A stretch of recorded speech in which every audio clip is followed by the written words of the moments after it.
Hello everyone, स्वागत है आप सभी का मेरे अपराइज इंग्लिश यूट्यूब चैनल पे।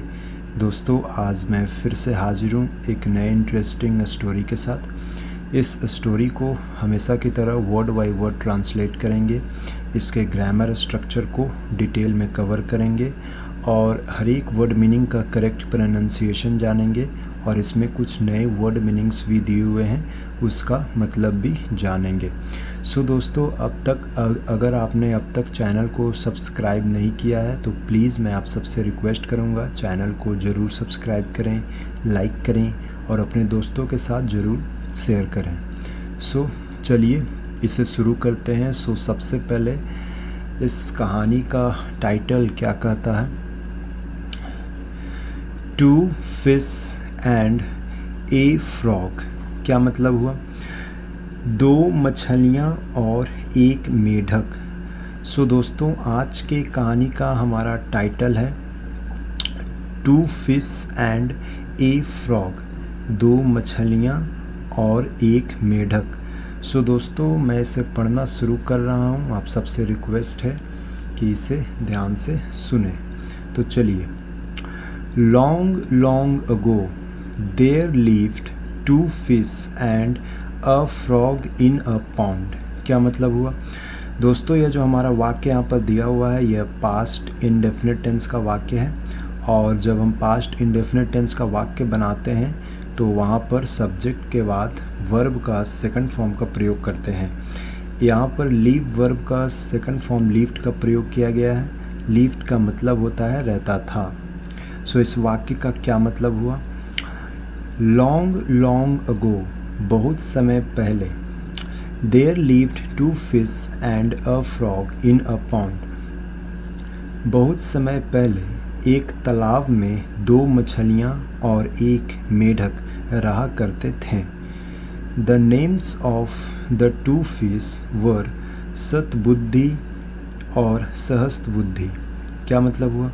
दोस्तों, यहाँ पर हेल्पिंग वर्ब वर्क का प्रयोग किया गया है। जब सब्जेक्ट एक से ज़्यादा हो, मोर देन वन हो, तो वहाँ पर वर्क का प्रयोग करते हैं और अगर सब्जेक्ट एक हो तो वहाँ पर वॉच का प्रयोग करते हैं। यहाँ पर दो सब्जेक्ट है, इसीलिए यहाँ पर वर्क का प्रयोग किया गया है। सो क्या मतलब हुआ इस लाइन का? The names of the two fish were Satbuddhi और सहस्त्रबुद्धि। दो मछलियाँ के नाम सतबुद्धि और सहस्त्रबुद्धि थे।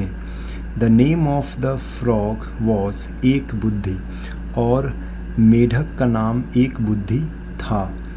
वन डे, एक दिन, when the three friends were talking to each other on the edge of the pond।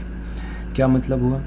और दोस्तों, यह जो हमारा वाक्य यहाँ पर दिया हुआ है यह पास्ट कंटिन्यूअस टेंस का वाक्य है। जब कभी भी वॉज या वर हेल्पिंग वर्ब के साथ वर्ब का फोर्थ फॉर्म आईएनजी का प्रयोग होता है तो वैसे वाक्य जो है वो पास्ट कंटिन्यूअस टेंस का वाक्य कहलाता है।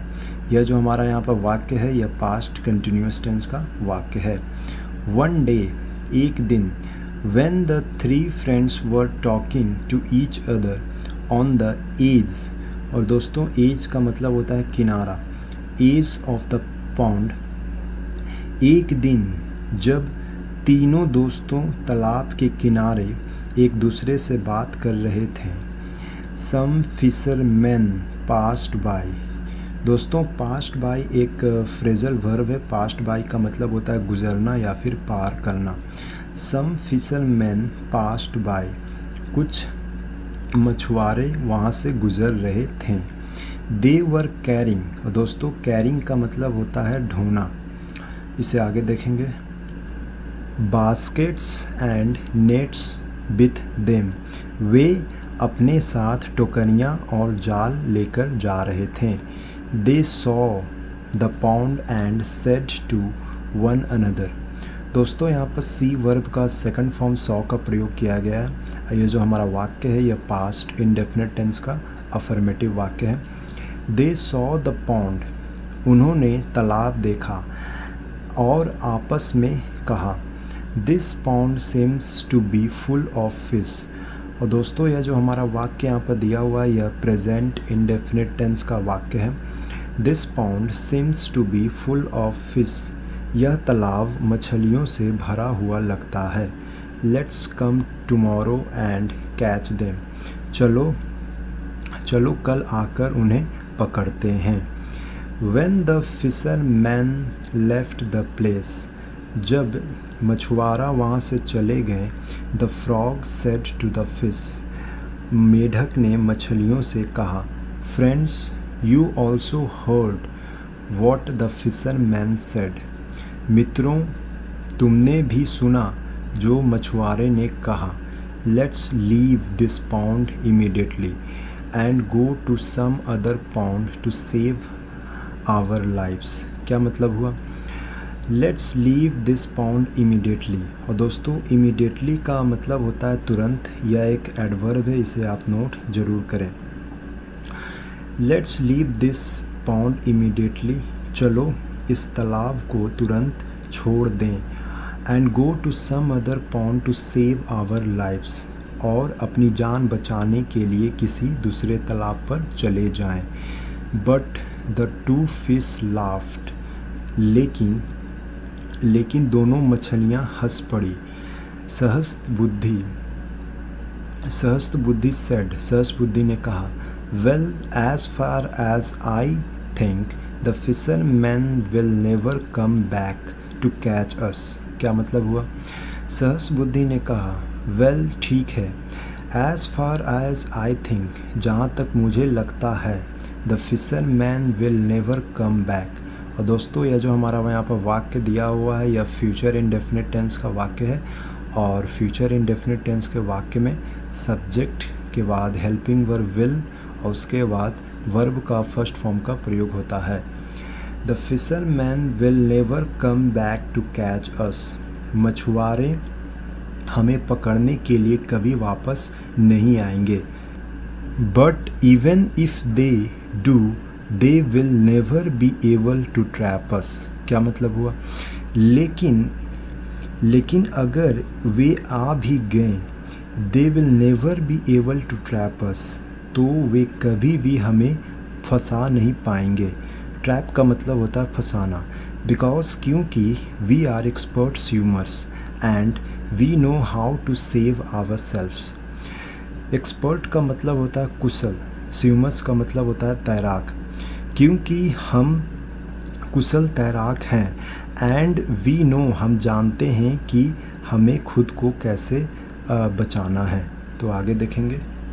But the frog was not convinced with the views of the fish. दोस्तों कन्विंस्ड का मतलब होता है सहमत या फिर यकीन करने वाला. यह एक एडजेक्टिव है.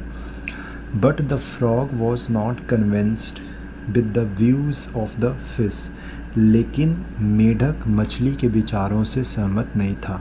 ही सेड, उसने कहा, but I find my self not so expert in swimming. लेकिन मैं खुद को तैरने में इतना कुशल नहीं पाता हूँ. I will definitely leave this pond along with my family by this evening to settle down in some other pond और वेल. क्या मतलब हुआ? दोस्तों डेफिनेटली का मतलब होता है निश्चित रूप से. यह एक एडवर्ब है, इसे आप नोट जरूर करें. I will definitely leave this pond along with my family by this evening. आज शाम तक अपने परिवार के साथ इस तालाब को ज़रूर छोड़ दूँगा. To settle down in some other pond or well, किसी दूसरे तालाब या कुएं में जाकर बस जाऊँगा. The same evening, the frog abandoned the pond along with his family and went to a nearby pond. क्या मतलब वो इस लाइन का? The same evening, उसी शाम, the frog abandoned. और दोस्तों abandoned का मतलब होता है छोड़ देना या फिर त्याग देना. The frog abandoned the pond along with his family and went to a nearby pond. उसी शाम मेढक अपने परिवार के साथ तालाब को छोड़कर पास के तालाब में चला गया. The next day, अगले दिन, the fisherman came to the pond. अगले दिन मछुआरे तालाब पर आया. They cast their nets and caught all the fishes. और दोस्तों कास्ट का मतलब होता है डालना या फिर फेंकना। दे कास्ट देयर नेट्स, उन्होंने जाल डाला और सारी मछलियों को पकड़ लिया। The two fish tried to escape but in vain. और दोस्तों एस्केप का मतलब होता है बचना। दो मछलियाँ बचने की कोशिश की लेकिन वह व्यर्थ रहा। They also got trapped in the net and died. वे भी जाल में फंस गए और मर गए। When the frog and his wife saw the fishermen returning with a lot of fish in their net, they became very sad. When the frog and his wife, जब मेढक और उसकी पत्नी ने मछुआरों को जाल में बहुत सारी मछलियाँ लेकर लौटते देखा, they became very sad, तो वे लोग बहुत दुखी हुए। They looked at the net with tearful eyes. उन्होंने आंसू भरी आँखों से जाल को देखा। As क्योंकि they saw that their two friends सतबुद्धि और सहस्त्रबुद्धि also had succumbed to death. और दोस्तों succumbed का मतलब होता है मर जाना या फिर मृत्यु को प्राप्त होना। They saw क्योंकि उन्होंने देखा कि उनके दो दोस्त सतबुद्धि और सहस्त्रबुद्धि भी मर गए थे। सो दोस्तों इस कहानी का मोरल क्या कहता है? One should not turn a deaf ear to a friend's advice. क्या मतलब हुआ इस लाइन का? किसी मित्र की सलाह को अनसुना नहीं करनी चाहिए। ठीक है। सो दोस्तों इसी के साथ यह स्टोरी यहीं पर समाप्त होती है। मैं आशा करता हूँ कि आपको यह स्टोरी बहुत ही पसंद आई होगी। अगर आपको यह स्टोरी बहुत पसंद आई हो तो प्लीज़ चैनल को ज़रूर सब्सक्राइब करें, लाइक करें और अपने दोस्तों के साथ ज़रूर शेयर करें।